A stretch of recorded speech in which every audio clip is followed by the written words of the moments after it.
Je vais donner 10 000 euros à l'un de mes abonnés. C'est la promesse que j'ai faite sur ce challenge. Le challenge, il est simple, passer de 2 000 à 20 000 dollars sur un compte en réel en moins de 180 jours. Si je réussis pas, 10 000 euros iront à l'un de mes abonnés encore une fois. Donc là, on a la semaine numéro 2. Donc du 10 mars au 14 mars, c'est la semaine où j'ai tradé. Ok. Et donc là, maintenant, on va voir ensemble ce qui s'est passé sur mon MT5.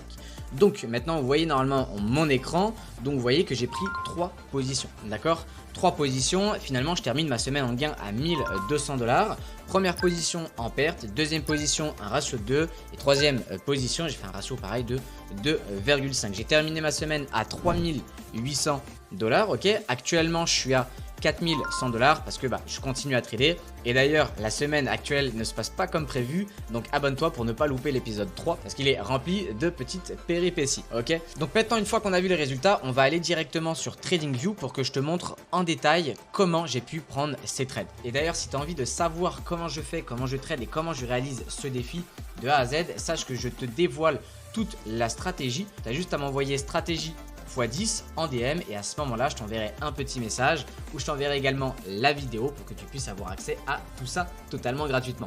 Allez, on va directement aller sur les graphiques. Donc, je vais t'expliquer rapidement. Je ne vais pas te faire une analyse complète parce que sinon la vidéo elle va durer 10 minutes, mais je vais te montrer où j'ai pris mes positions. Ici, on est sur l'US 100, c'est ma première position. J'ai pris une vente juste ici. Tu peux voir que là, j'étais un petit peu dégoûté parce que directement après, le marché m'a stop loss. Pourquoi j'ai pris cette vente? Ici, on avait une petite prise de liquidité et le marché qui a chuté, d'accord? Donc ici, on a cassé la structure.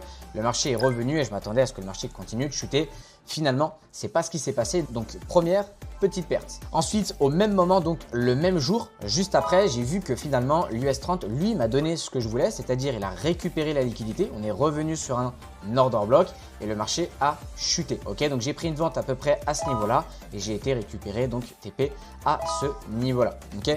Rien de bien compliqué, encore une fois l'analyse est beaucoup plus complète que ça, mais ici je ne vais pas faire un détail parce que ça va durer très longtemps. Donc la dernière analyse, le dernier trade, ici on peut voir qu'on a une énorme hausse du marché. C'était une annonce économique, à ce moment-là je m'attendais quand même à ce que le marché se retourne parce que même si les annonces étaient pour les indices haussiers, globalement au niveau fondamental, on savait que ça allait continuer de baisser. Encore une fois, je ne rentre pas dans les détails. Donc là ensuite on avait l'OPR et là à l'intérieur de l'OPR, ici on avait justement un MSS sur de la petite time frame.